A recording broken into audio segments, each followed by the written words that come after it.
How are all of you? It's good to see you. Welcome to episode 52 of Restitching the Tapestry. Wow, 52. Hard to believe, right? So we hope that you've had a good week. Today we're going to be continuing our conversation that we left off last time about diet culture. And this episode, we're going to largely reflect on our personal experiences being affected by diet culture. But of course, before we get to any of that, let's share how we've all been doing lately. Sherri, you go first. How have you been doing? What have you been up Um, to? I'm great. The end of a very trying week, and I'm already feeling the slog from the semester. And we're only 3 weeks in. That's not right. That's too early for that. Too early. I felt that way before the semester started. Nah, word. I was like, how am I burnt out already? The first week has not even happened yet. Right?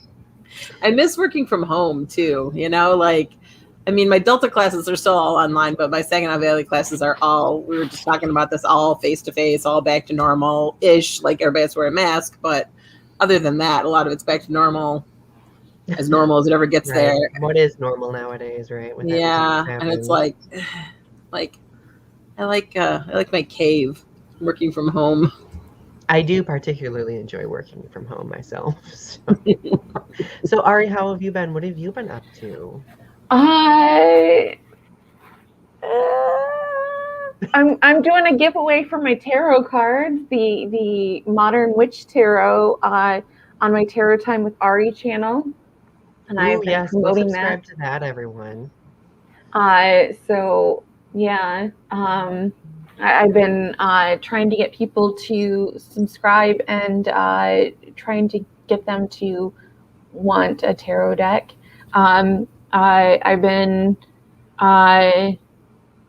just hopping and bopping, just living life, free balling. Did you say a hopping and bopping? I did, yeah. It's just checking. Just asking for a friend. Through our show, there's just these quotable moments. And Ari, that one definitely is one of them. It should be the tagline. I'm gonna create like a tune version of yourself that's like hopping and bopping, maybe with a glass of wine. I got the wine taken care of, and Neko Sherri is engaged, so we're good. We're in good place. Iconic. How about you, Donny? How are you? How was your week? Like one of us should ask. I've been good. There's been like some scares at school with COVID exposure, but I'm managing and everything's okay and I'm okay. I've been spending a lot of time this week working not only on school stuff, but finishing up my book. In fact, yesterday I worked for like 5 hours on getting title pages for chapters for chapter title pages to not have page numbers on them. It took me so long to do. It was so frustrating. But I managed to get it done. My students ask me all the time how to do that, and I'm always like, I don't know.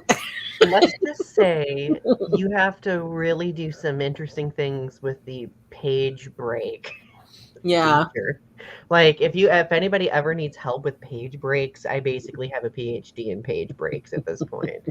I looked at YouTube videos, articles, oh my god, like so much stuff. Aren't you working on your book too recently? Yeah, that was the book I was working on the book when I was trying to fiddle with those chapter titles. Well, it's the section titles of my book because it has 4 different sections and I didn't want the page numbers to pop up on those title pages. So I was like, how do I get that to work so the page numbers continue afterward normally? And it was just hectic. So, but yeah, my book is 95% done. All I have to do is include a couple more poems, and I have to finish like the front and back matter of the book, and then everything should be ready to go and send to editors and stuff like that. P.S. Ari, do you still want to read it? I do, yeah. Okay. My book is done too. It's going to go to press on October 1st. Is the finalized version of it's done? Mm-hmm. Can I read it? It's going to press on October 1st, and you can read it if you want. I can send it to you. Yeah, I would love that. Sure. I will buy a copy, don't worry. I promise. So Panda, who is my dear sweet son, said that he has to learn the ebook formatting anew with each title. He blocked out the page break trauma. Oh no.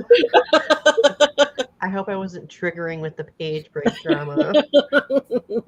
Yeah, trigger warnings. Hello. Speaking of which, how about that for a segue? Right. Okay. So thank you for mentioning that. I'm glad that you mentioned that because I almost forgot.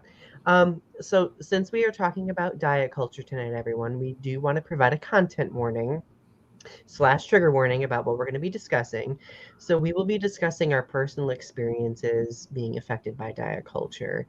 Our personal experiences may include conversations about having an eating disorder or having other mental health aspects that were drastically affected by diet culture. So just keep that in mind. If you get to a certain point where anything might be triggering for you, or this sounds triggering for you even right now, we will not be offended if you have to click away, because again, at the end of the day, your mental well-being is most important to us. Okay. So before we get on to talking about our topic, I do want to go over our show's mission statement. Per the usual, many witness different atrocities, large or small, that fray the social fabric around us, and much of the time, many may feel powerless and know not how to address such things. This fray has gotten worse with the rise of social media because we are able to experience trauma collectively as it happens in real time. And we often see marginalized communities being the recipients of this trauma. So our goal with Restitching the Tapestry is to use our privilege in some way to not only educate ourselves, but to also help educate others in, what we've discovered, so on and so forth. And understandably, like our range of topics incorporate talking about mental health, and diet culture is definitely interwoven with that. Okay, so welcome. Leo's here, Panda Alsatian. Leo's commenting on Ari's prayer hands. I always do it. I love it. He also said he will squee over his new Oracle cards with butterfly dragons. I want to see butterfly dragons. That sounds amazing. Oh, and RP, I'll go check that message later on, okay? Let's see. So RP, Leo, and Panda Alsatians here. It's good to have all of you here tonight. So let's recap a little bit what we talked about for episode number 51, which is the prior episode, in case somebody might be here that, wasn't here for that episode. So just to provide an overview, we talked about a whole variety of different aspects of diet culture, but we focused significantly on its origins and its history, going back to the early, 1900s. We talked also about like how different relationships connect with diet culture, like how men are represented in diet culture versus how women are represented. We even talked a little bit about like how diet culture has affected the LGBTQ plus community, which we'll be getting more into today, of course. We also talked about how the industry kind of creates like this promotion strategy where we have to create like our clean selves, like our clean versions, right? By focusing on like clean foods and clean programs and habits and routines that usually just add more difficulty on top of what we already experience when it comes to diet culture. Is there anything that I'm missing? Well, it seems like the point of diet culture is to control women's bodies and like the subversion of women's bodies, and later it became the subversion of male bodies too. Like it was controlling them through food.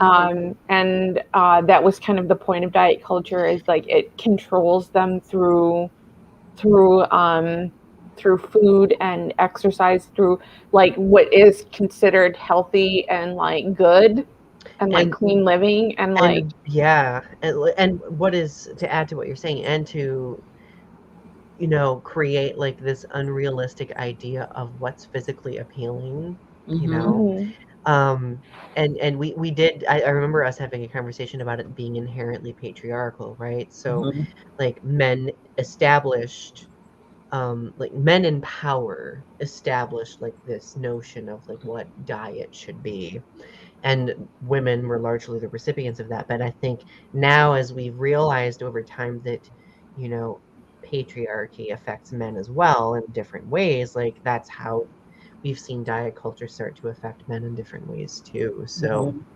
I mean, yes and no. I challenge that a little bit, because there's been this whole celebration of the dad bod, but I've never seen a celebration of the mom bod. Yes, that's a good point.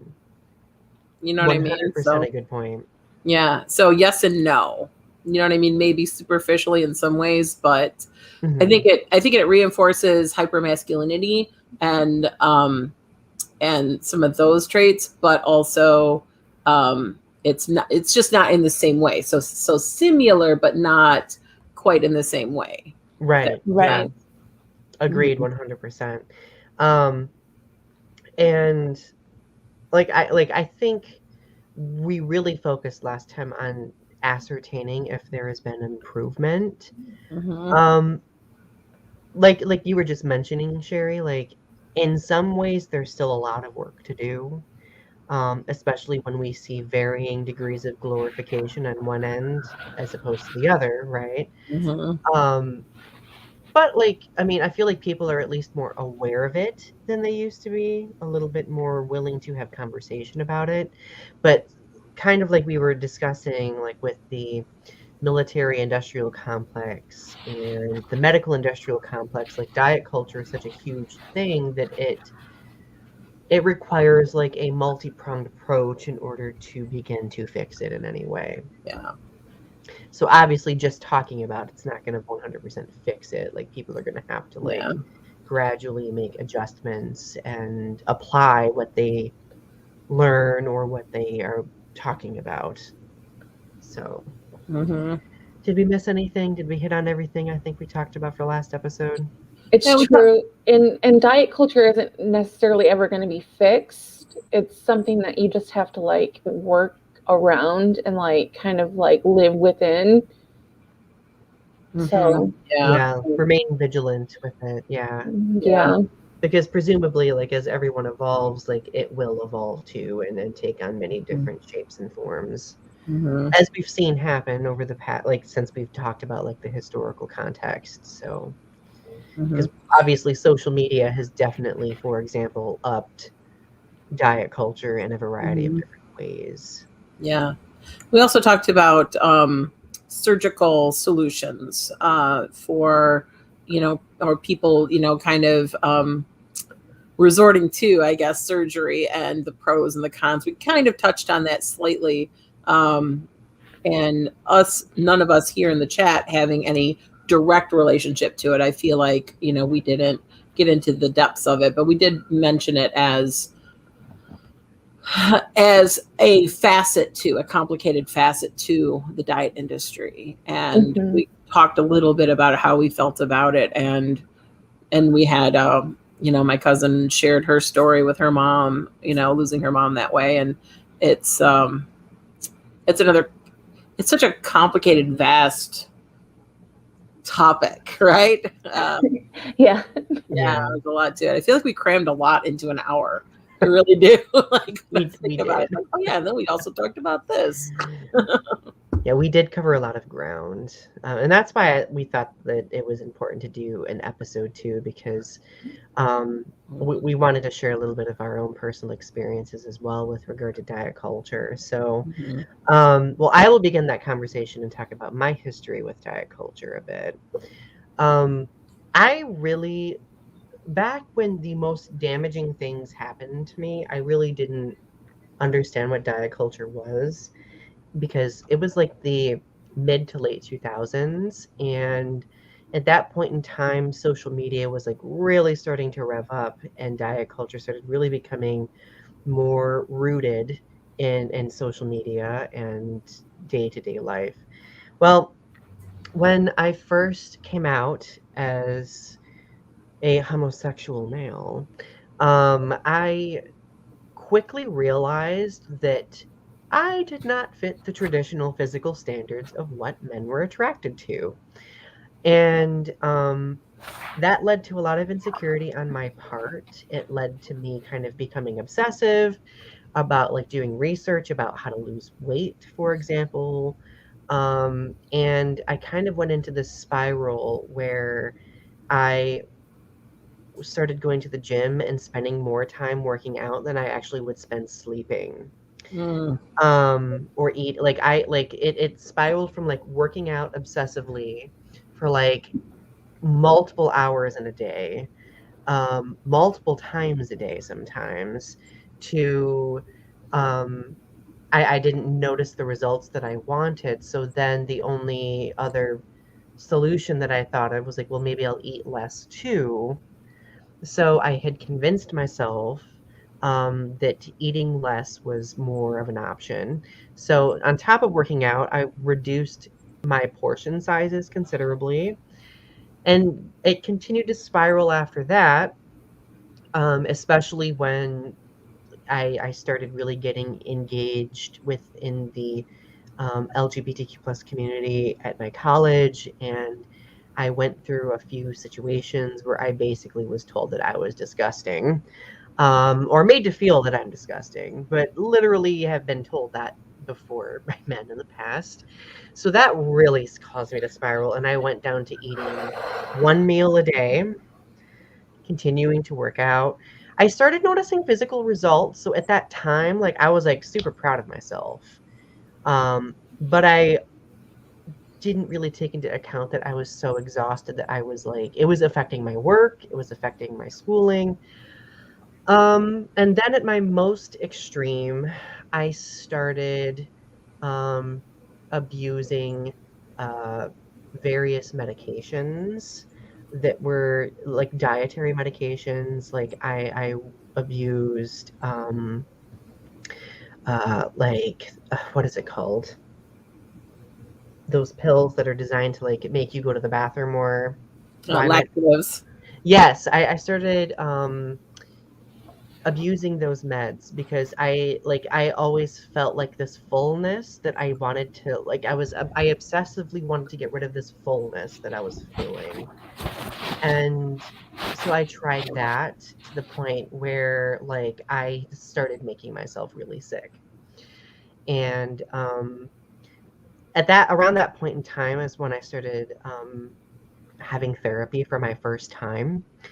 And it took me several therapy sessions before I would actually admit to that, to admit to what I was doing. And that's when I started like improving, because my therapist helped me realize at the time that like, Donny, like look at, like this is all that you're doing, and look what it's doing to you. Like she posed the question of like, do you feel like you? And I threw that question around in my mind for days and days, and I was like, no, I don't. I do not feel like me anymore. So that's when I started to, improve like my eating habits. I stopped working out obsessively. I definitely stopped abusing those medications, because obviously those are only intended to be used like for people with having like legitimate constipation problems, for example, right?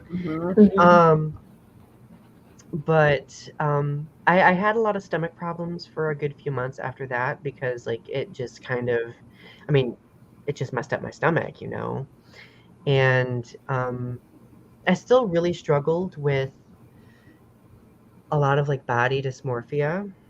And to this day, I still do, but it's gotten a lot better because I've learned to recognize my own attractiveness. It's taken a long time to unlearn some, very toxic things that were said to me a long time ago.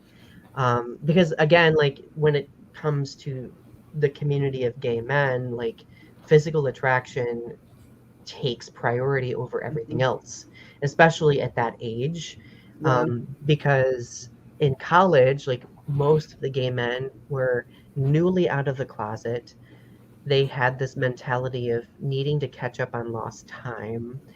And a lot of that involved like needing to feel intimacy, wanting to feel intimacy, have like sexual connections. And I wanted that too, but I was often told that I wasn't attractive enough for that. So that really kind of messed with my mental health for a very, very long time. So, retrospectively speaking, if I were to think about how diet culture affects me now, um, I've I still go through stints where I diet a little bit, but I've tried to find like diets that aren't based on like deprivation in any way. Diets that are more about like um, looking at like less processed foods, so on and so forth. And since I'm lactose intolerant, that's kind of helped me a lot as well. But it's definitely not something I focus on as much as I used to. Although I will say sometimes it's still in the back of my mind. Sometimes. So that is my history of diet culture. Cheers. Here's to that. Ooh, I just spilled my wine. Cheers. Oh, no. That's a tragedy. It is a tragedy. Never waste good alcohol. Joan Crawford said that. Right. It's not good alcohol, but it's okay. Same, So- girl. Same. One final thing that I do want to mention before Sherri, you take the stage with your experiences. Like obviously, like in a community that's as small as the gay community, you end up learning or you end up knowing a lot of people. I would argue that about like 80 to 85% of the gay men that I know have suffered from some sort of, eating disorder, mental health difficulty aside from eating disorders, so on and so forth, as a result of diet culture. Yeah. And I didn't start discovering the gravity of that until I was older and could kind of reflect on that type of thing. And it makes me realize that in the gay community, it is a huge problem that's seldom discussed, and it needs to be talked about on a grander scale. Yeah. And mind you, I'm only talking about the perspective of gay men. Like it's very possible that the remainder of the LGBTQ plus community may have completely different battles with diet culture than I'm capable of even understanding. And Ari, like when you talk about it later, like maybe you can shed some light on that from your perspective as well. Yeah. I'm just surprised at how many people have had an eating disorder. I was talking to someone today and they were talking about their eating disorder, and I was like really surprised that who had an eating disorder, and like how like when they were frank about it, like just how expansive it was. And it surprised me like to think about like how many people I know in my life have had an eating disorder in the past, or like have struggled with eating disorders. And it's so common in our culture. Like it's almost like it's built into our culture. Yeah. And it's also something that a lot of people will do anything they can to hide because there's shame associated with eating disorders, right? Like I know when I was in high school, like it was a very common stereotype that people created that like, oh, people with eating disorders want attention. And I still think that that's prevalent in some contexts as well, unfortunately. Right.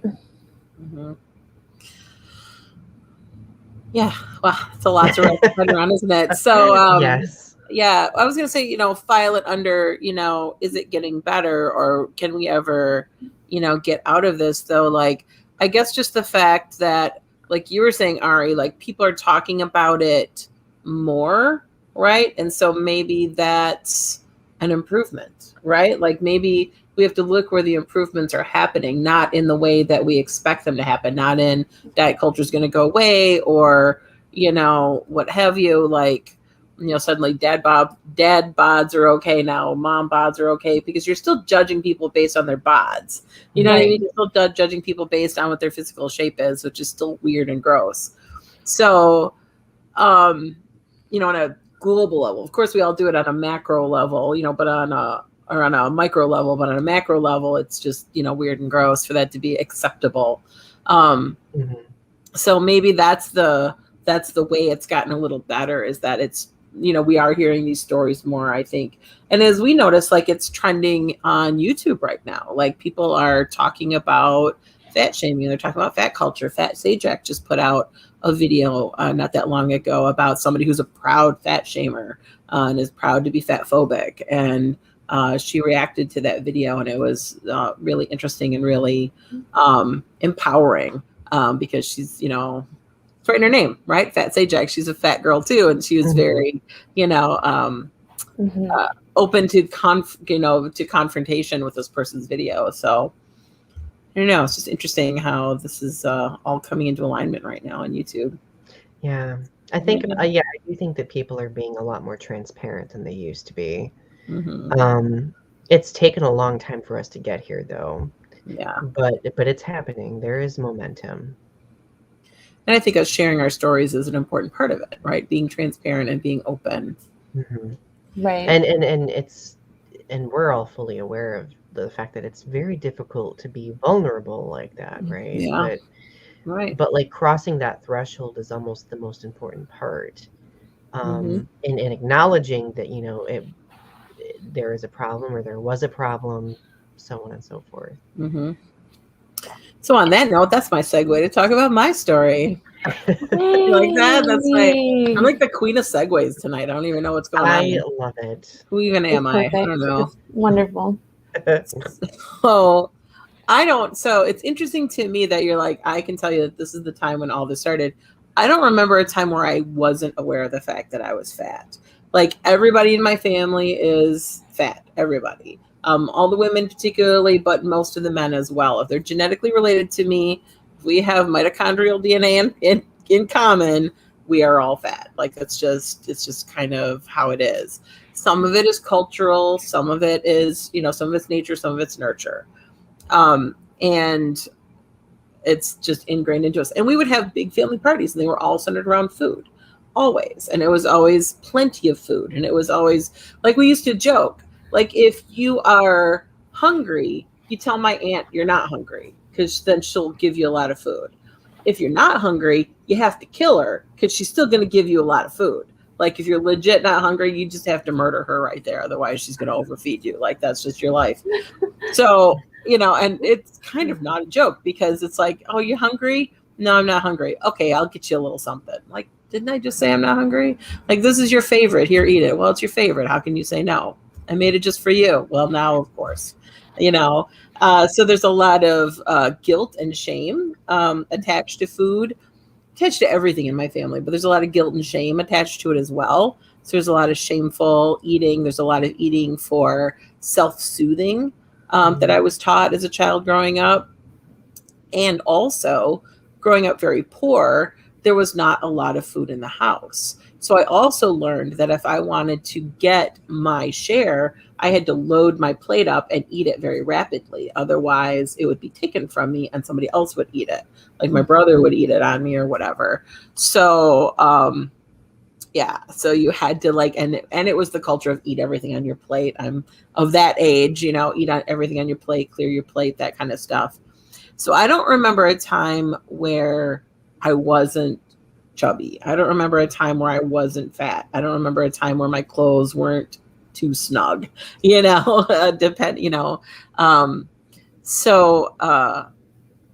And I don't remember a time of not feeling uncomfortable around food. So I also grew up in the 70s and 80s where this is kind of the beginning of workout culture. And this is kind of the beginning of a lot of the things. I mean, fat shaming has been around forever, but arguably the diet culture as we understand it really came to be in the 70s and 80s. Like that was really its genesis.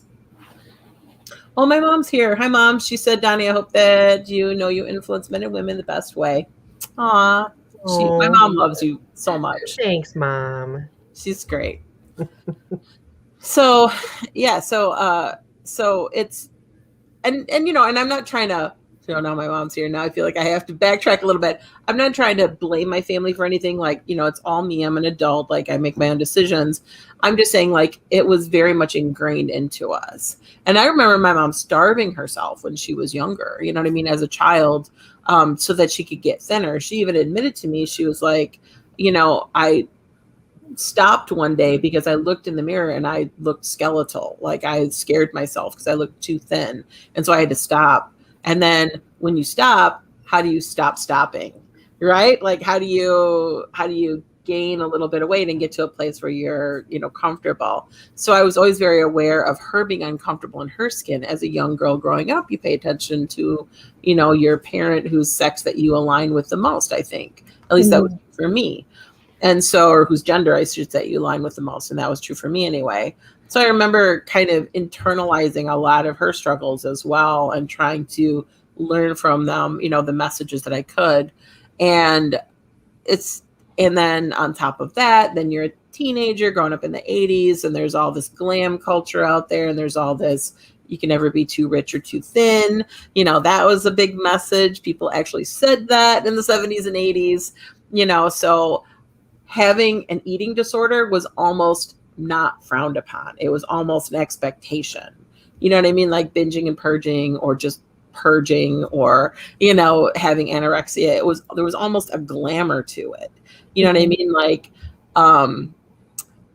Karen Carpenter, right, died of anorexia and she was almost venerated in a way. Like she was pitied, but also venerated in a way because she was so thin, like she achieved her goal, you know what I mean, of dying super thin. It was a really weird, sick time to grow up when it came to diet culture.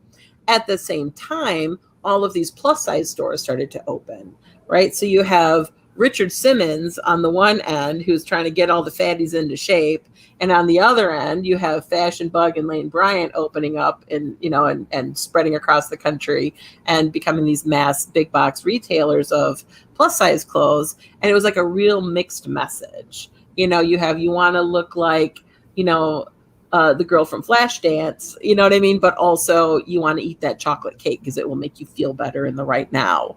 So it very definitely disordered my eating. And it very definitely, made me unaware.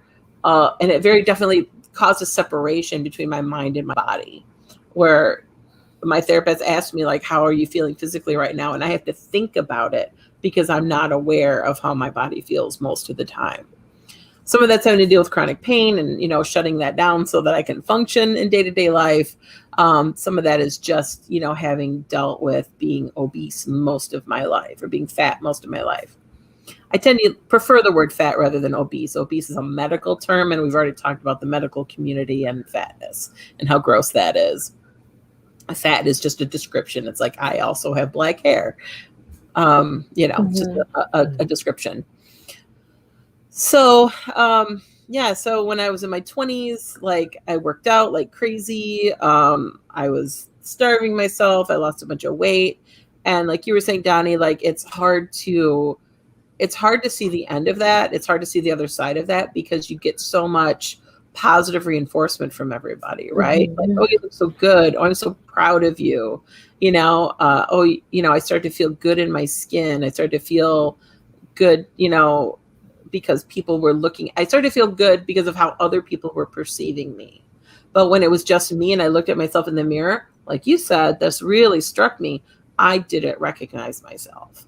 I was not emotionally prepared for that physical change. And I didn't recognize myself and I didn't know how to deal with that. I got catcalled for the first time in my life. You know what I mean? Like I got, guys randomly hitting on me for the first time in my life. And I was like emotionally unprepared for all of that. And then like, I don't know, my situation changed. I went to school. I bought a house. Suddenly I wasn't able to like work out to death because I was busy doing other things. And the weight started to come back on, which starts to spiral into a depression, right? Like the weight starts to come back on. Oh, I'm a terrible person. Well, fuck it. I may as well. Oops, sorry, I swore. Oh, it's okay. You're good. I did a swear. Sorry, kid. Sherri swears. Sherri said a bad word. We're very profane humans here. So, I mean, my child is on here. He's never heard me swear before. My parents heard me swear the first time when I was like 5. Anyway, keep going. Sorry. So yeah, so like the weight started to come on, and then it just like spirals you into a depression, and it's like, how do I get out of this depression? And also, though, part of it was I quit smoking, which changed my body chemistry. And I was like, I kind of made a deal with myself. I was like, okay, I can either work on losing more weight or I can work on quitting smoking. And I decided to pick quitting smoking and say, F it on the weight and like whatever. And I kind of went completely the other direction with not losing weight at all. Yeah.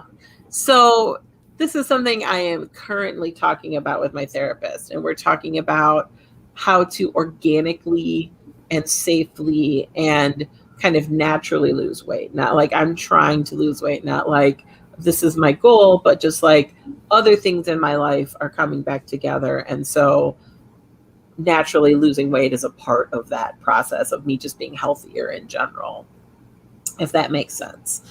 And I'm really appreciating that approach from her. And she's really big on health at any size, right? Like she's big at helping me find a doctor, a medical, family doctor who is going to be interested in health at any size, because that really should be a thing.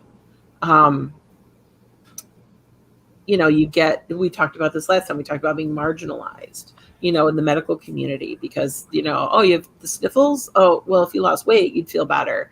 Oh, you broke your arm. Well, if you lost weight, you wouldn't have broken your arm. Just like everything, right, is like, oh, well, we got to get you to lose weight first. It's like, but do ya? Exactly. Some things maybe, some things probably not. So, yeah, so she's trying to help me find a doctor that will help me perpetuate some more positive kind of roads for healthfulness so that we can treat mind, body, and soul at the same time. Instead of just, my goal is I want to lose weight. My goal is I want to be a smaller size. Instead, my goal is I just want to be more healthful, mind, body, and soul, right? And whatever that looks like is whatever that looks like. And I'm not there yet. And we're just starting this path out. It's only been a couple months that I've been seeing her. But I'm very encouraged by the way she talks. And she catches me in fat shaming a lot. Believe it or not, even though I'm a fat activist, she like catches me in fat shaming a lot. And it's very much appreciated that she calls me out on my own bullshit. Well, and sometimes I guess for me, my struggle is self-deprecation in a variety of different ways. And sometimes it does involve body image too. And right. We're so conditioned to make a joke about it because it makes other people feel comfortable. Right. Unfortunately. Because we're always prioritizing other people's comfort over our own, which I think is very central to diet culture in general. That's true. I was thinking about that when you were talking about it. I know for Donny and I, it's because we're trying to not consciously, but unconsciously attain this level with the male gaze, right? Like we are trying to, appease the male gaze. And I'm interested to hear your story too, Ari, because, what does that look like in other situations? You know what I mean? Like, because it's less an issue, for any of the... Sometimes I still deal with the male gaze because I am bisexual. So I do still deal with the male gaze at certain times. But it's a little weirder because like I often don't care about the male gaze. It's like I recognize it, and like sometimes I just kind of go, whatever, you're not important.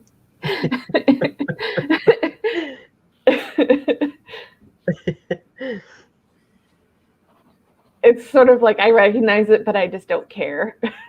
Right. Yeah. So, I mean, I guess that's my story. It's ongoing and not ending. Like, I don't have a bow to put on it yet because it's still my struggle. It's still that's why I elbowed my way into this conversation. I was like, oh, this is my day. This is every day that I'm dealing with this, you know, like. But I did struggle with the male gaze for a long time because up until I was 32, I was a woman. So, and I was in, heterosexual relationships. So, yeah. I mean, that was a trip when I finally was like, hey, I'm bisexual and I'm non-binary. How about them apples? Has that changed your relationship to your body at all? It has, yeah. Yeah? Yeah. So, Ari, do you want to share your story and experiences with regard to diet culture? It started when I was about 6. I was the skinny kid. I was rail thin, and I used to get a lot of attention when I was a little kid. I would get a lot of little kids who would give me attention, and I would get little boys who wanted to kiss me and date me and be like all up on me all the time. And I was just like, oh, she's so cute. Oh, I love her. And, I didn't know how to deal with that because I was 6, like, how do you deal with that when you're a little kid? Yeah. So to be fair, you are pretty darn cute. So I'm just throwing that out there. To be fair. But it was a lot worse when I was younger because I was real thin. Like I literally looked like a bag of skin and bones. So, it was difficult to deal with because I looked socially acceptable in certain ways. Mm-hmm. And I looked that way for quite a long time up until I hit puberty, when I started to gain weight. And I had kind of a hard time because I had a stepsister who was 2 weeks older than me, and she was what was considered socially acceptable. She was, again, very thin, very beautiful, and like very socially acceptable of what a person's body should look like. And I was gaining weight. And so I was becoming the unsocially acceptable of I was getting chubby, and I was becoming not what was socially acceptable anymore. And it was sort of like, here's this ideal and here's this fatty. And so it was hard to deal with because it was sort of like people would pick her over me, and it became a contest of who's the better person. And it was like she would win every time because she was better looking than me, or more socially acceptable, better looking. And I remember going to school dances and just feeling awful because I would just get called, fat and disgusting. Mm-hmm. And she would get asked to dance with people, and I would be sitting in the bleachers, and she would get asked to go to like parties and stuff, and I wouldn't. And I would start to have friends with people because we moved to a new school, and I had friends. And my mom was like, bring Katie along. And I'm like, but I don't want to. And immediately when I start to get to know Katie, they're like, we want to be friends with her and not you. So it was like, I didn't have a chance to like develop my own personal relationships because I had to like bring her along, and like she was more socially acceptable. So it really like traumatized me, my whole high school experience, because it was like I didn't have that uniqueness to myself. And so I sort of went into this depression through high school, and I started starving myself.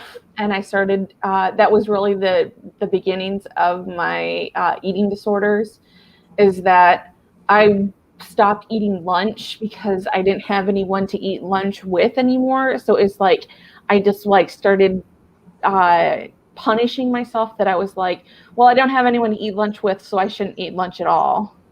And so I would go into the computer lab and just not eat lunch. And like nobody said anything. So I just didn't eat. And I wouldn't eat all day. And I would eat maybe one meal a day. But then my parents stopped cooking dinner, because it used to be that I would eat at school at lunch. I would eat breakfast at home, and then I would eat lunch at school, and then I would eat dinner that my mom cooked at home. But then my parents stopped cooking meals because my mom got cancer. And so she started doing things called fend for yourself, where you would have to cook your own dinner. And so I stopped eating dinner too. Mm-hmm. So I stopped eating. I would go whole days without eating. So that was high school. And then I went to college, where I started, they had workout rooms at school in the dormitories, and I started working out a lot. Like I would run like 8 or 9 miles a day. And people didn't believe that I was working out because I was considered heavy. I was 200 pounds. Mm-hmm. People just didn't believe that I was like working out as much as I was. And I became a vegetarian. I quit smoking. Like I did all this stuff because I just wanted to be this idealized version of myself, or mm-hmm. what I considered to be the best version of myself, because I thought that like it was like the way to get what I wanted out of life.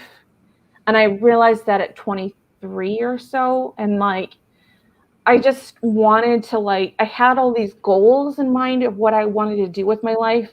And I was like, I'm going to get there like a shot. And I'm like going to move out of my hometown. I'm going to move to Seattle. Like I'm in that, like everything I did up until a certain point was going to get me there. And when I finally did get to Seattle, I like had a nervous breakdown because I was so overworked and so underfed. And so I had no sleep, and like I was 30 years old, eating barely 500 calories a day. Maybe I was eating maybe a slice of pizza a day, if that. And I was working 2, maybe 3 jobs. I had a boyfriend who was unsupportive. I had been abused in several relationships up to that point. So, you know, I had not a very good life up to that point. You know, I realized it was because I had been sacrificing pieces of myself over time, that I had allowed myself to negotiate my situation over and over again, that I had said that if I could just not eat today, if I could just let them push a little bit more beyond my boundaries, if I could just let this one more thing go, if I could just work another 12-hour day, if I could just sleep a little bit less. And it just started to add up until I had a manic episode when I was 33. It just added up to that point. And, you know, I had a wake-up call, and it was like, you can't negotiate those things anymore. You have to renegotiate your life into something that's better.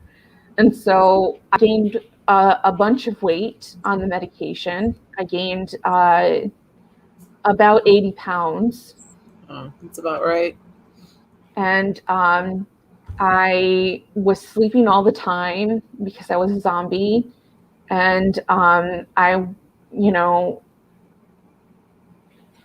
but I was living a healthier life because I was not negotiating the fact that like I was in an unhealthy situation anymore. I was starting to like actually live a healthier life because I was actually getting to the root of all of my problems. Mm-hmm. So I'm more stable than I've ever been in my entire life now. I'm not working, but I do pay all of my bills. I am living alone currently, but I've never really lived alone in my entire life. Um, so I'm kind of getting used to the fact that like there's nobody here, and I have to take care of things myself. Like I have to go grocery shopping, and I have to, and like there's I don't have a partner. I haven't had a partner for 4 years now, and like that's weird.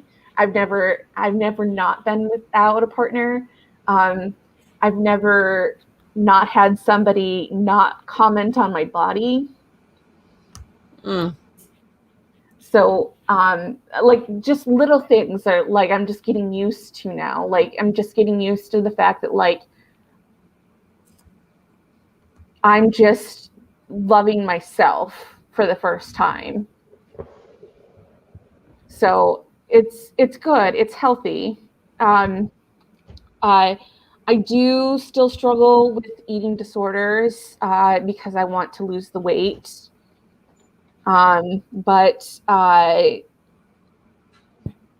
um, I'm getting better about it. Like today, I ate Taco Bell. So I do still eat food.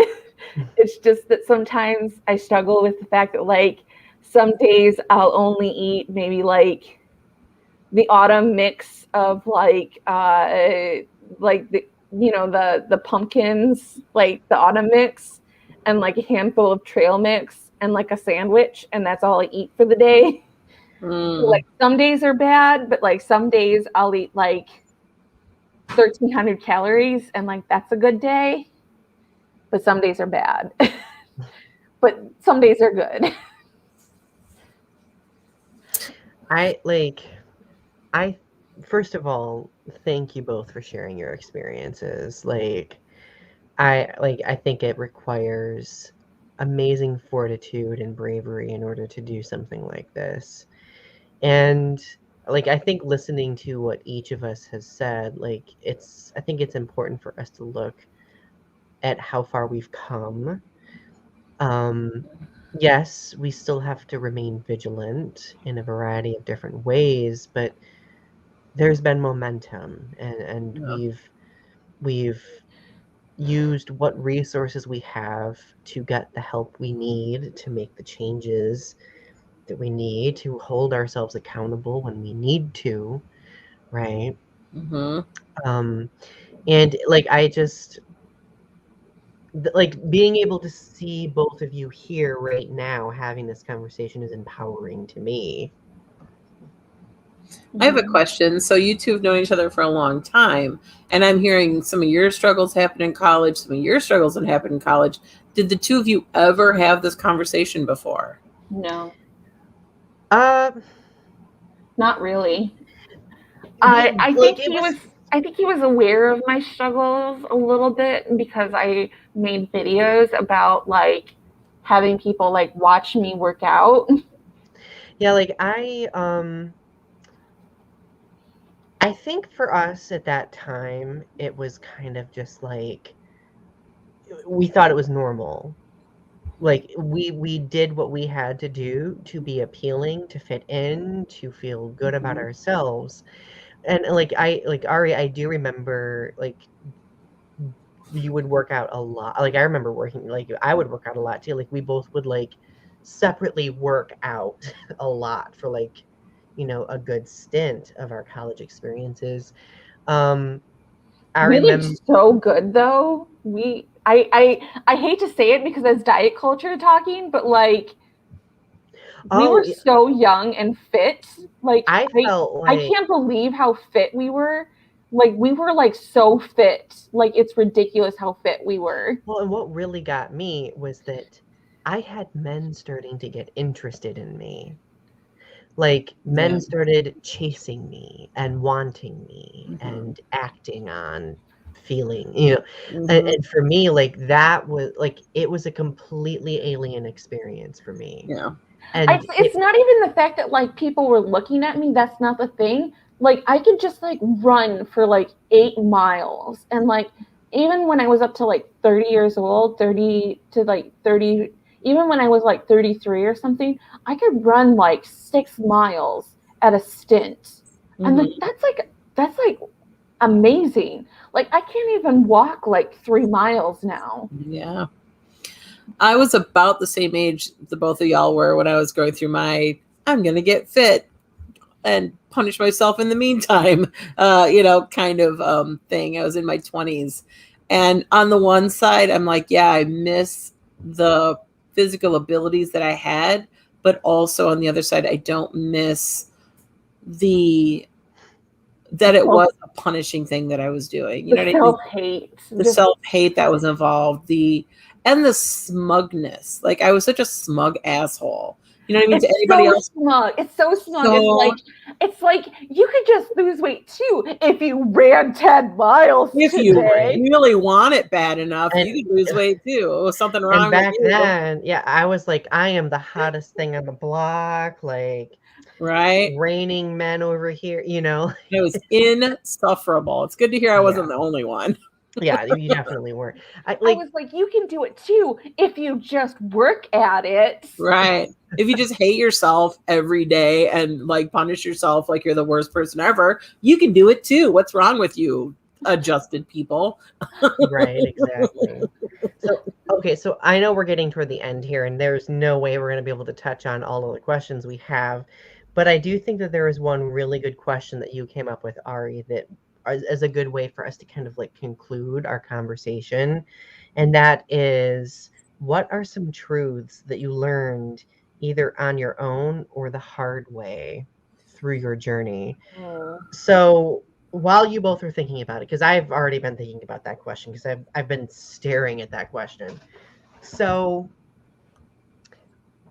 I didn't understand the gravity of my eating disorders or my struggles with diet culture and body dysmorphia until people in my life started noticing it, when I started like letting up on how much of a secret I would keep it. Because in college, like for us, Ari, like I remember like we kind of knew what each other were going through, but at the same time it was kind of just like this undiscussed thing that was just looming, right? Um as It I was part grew, of just like college culture. yeah, like yeah, like I was saying, it seemed Mhm. normal, right? And as I got older, I I started being I started being more transparent about it. And I would have people be like, Donny, are you okay? Like, what's going, like, you know, like people were visibly concerned and I didn't understand. Like, I was like, well, why is this concern present? Like, I feel like this is just normal. And then I had it conveyed to me like, no. No.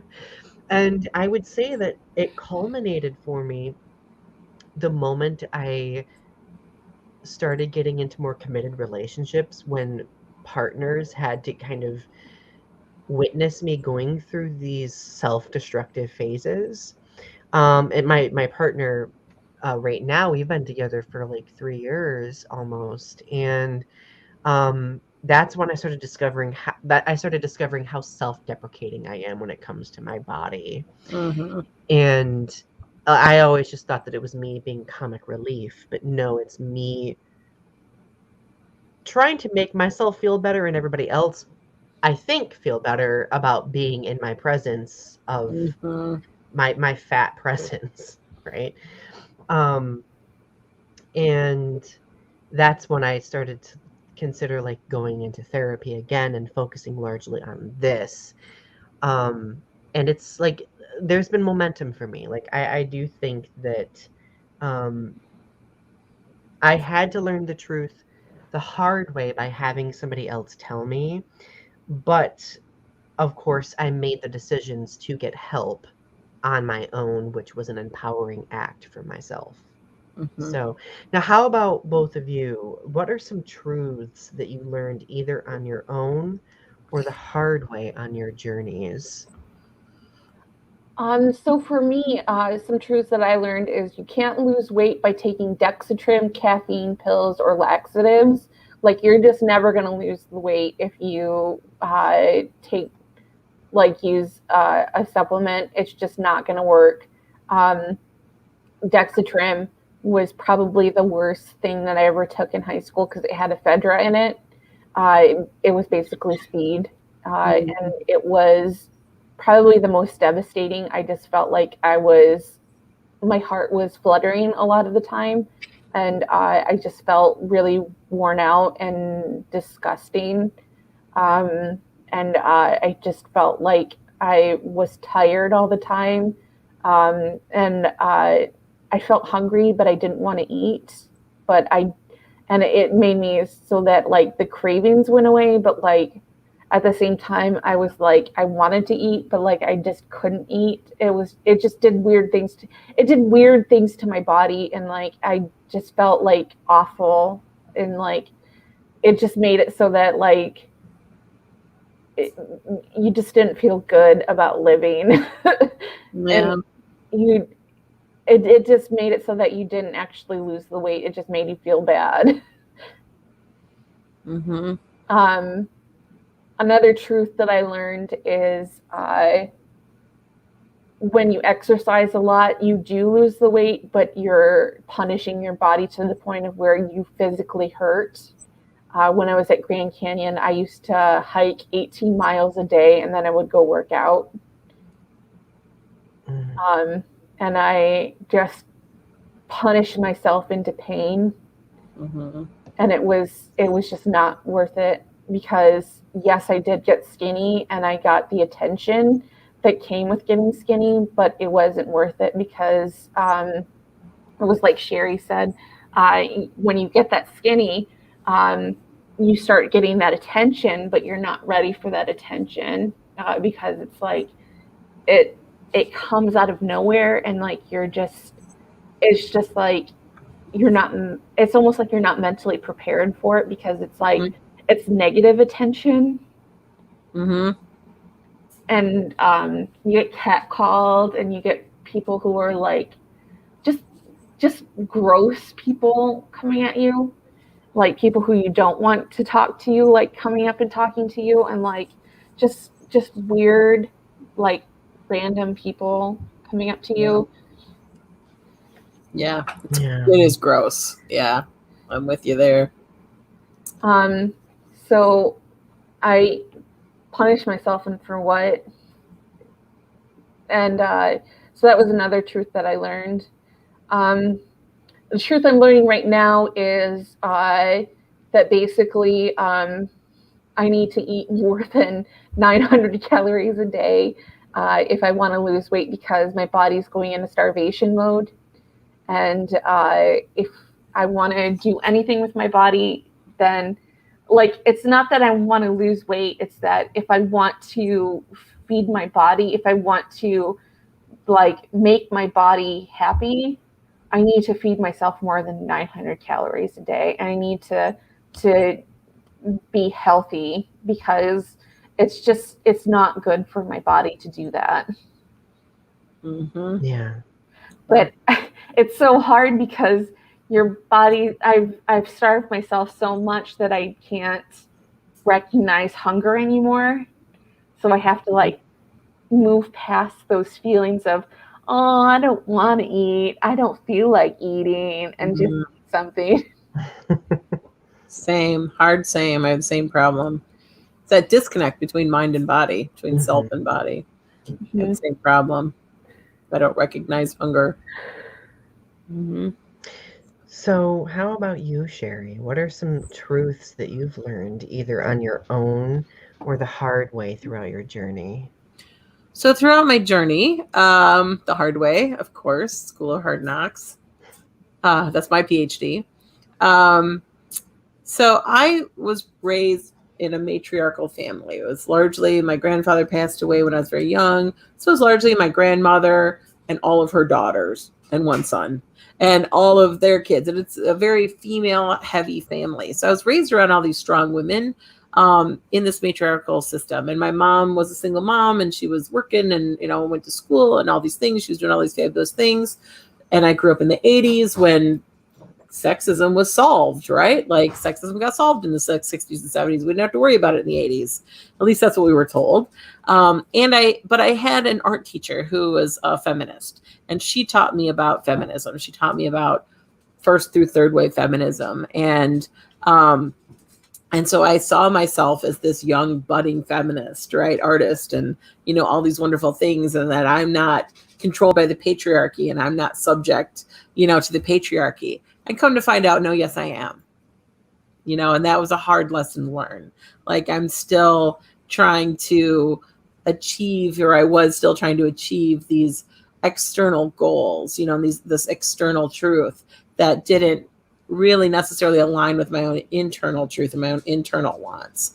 It was some superficial need to reach some kind of standard that, as you were just saying, Ari, like I was not also emotionally prepared to handle, like, because I had never been that standard before. I had never been, a normal or straight sized person before. So it was, losing weight in the wrong way for the wrong reasons, 100%. And that was quite a blow, as a self-described feminist, to learn that I was giving into the male gaze and I was giving into diet culture, very much so. Buying all the magazines, buying all the equipment that they were telling me to buy, working out at the gym way too much, taking the supplements. Like it was all the BS that's out there.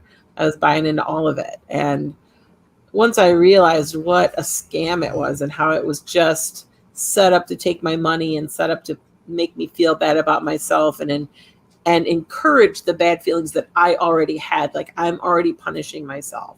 I'm already hating me. And this whole system of diet culture is set up to amplify that. It's that is predatory, and it's meant to like feed into those already those insecurities that I am inbred into my head. And it's feeding into that, and it's giving me this story, and it's feeding into this idea of, I need to adhere to this external, idea of what beauty is, this beauty standard.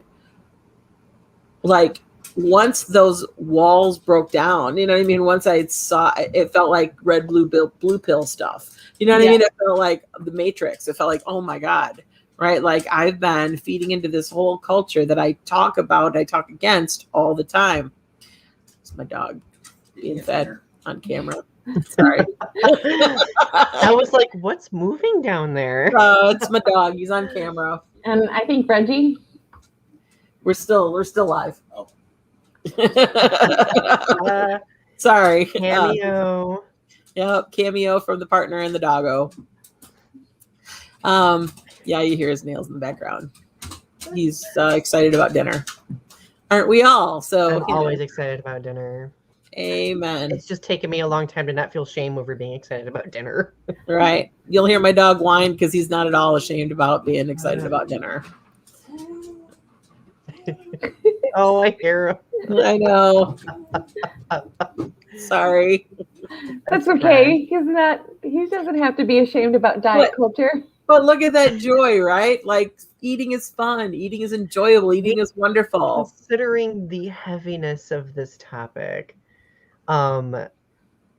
it's fitting, like it's nice to have like the dog give us a bright moment, right? Yeah. And to be excited about eating and enthusiastic about eating. Oh, there's a vote for you to wear black lipstick again. I'd like to second that vote. It'll happen again. It'll happen. I'm already preparing for it. Well, do we have any other final truths that we've learned either on our own or the hard way before we That's all I got. sign off for tonight? No more punishing myself when I work out. I tried working out in 2020, and my friend who I was working out with literally said at one point, "Let's work out until we drop, until we drop." And I was like, "No, let's not." And I You're like, stopped working been there, out. tried that. And then I stopped working out. I was like, I can't do this anymore. I'm done. Hell no. Yep. Mm-hmm.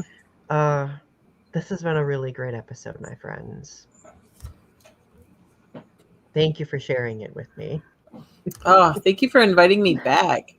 Always. We really enjoyed having you on with us. Like you add such a wonderful layer to our conversation that we really enjoy. We love having you. Come back again sometime. Oh, definitely. Definitely. So now that we are winding things down, everyone, if you could go check out our various channels, that would be delightful. So check out Sherri's channel titled Sherri Makes Stuff. We're all still banking on Sherri making that video come back, right? It'll happen. It'll happen. I make videos every once in a while, so it'll happen. It's not a dead channel, I promise. Go subscribe to Ari's primary channel, Strange Nothings, and also Ari's second channel, Tarot Time with Ari. I did say that right, correct? Tarot Time with Ari. Wonderful, wonderful content. My channel here, and if you would like to go subscribe to my Donny Speaks Poetry channel, I would greatly appreciate it. More news is going to be coming out about my book over the next few weeks, so stay tuned for that. All right, everyone, we love you. Have a good night, and remember to be kind to yourselves, okay? Bye. Bye.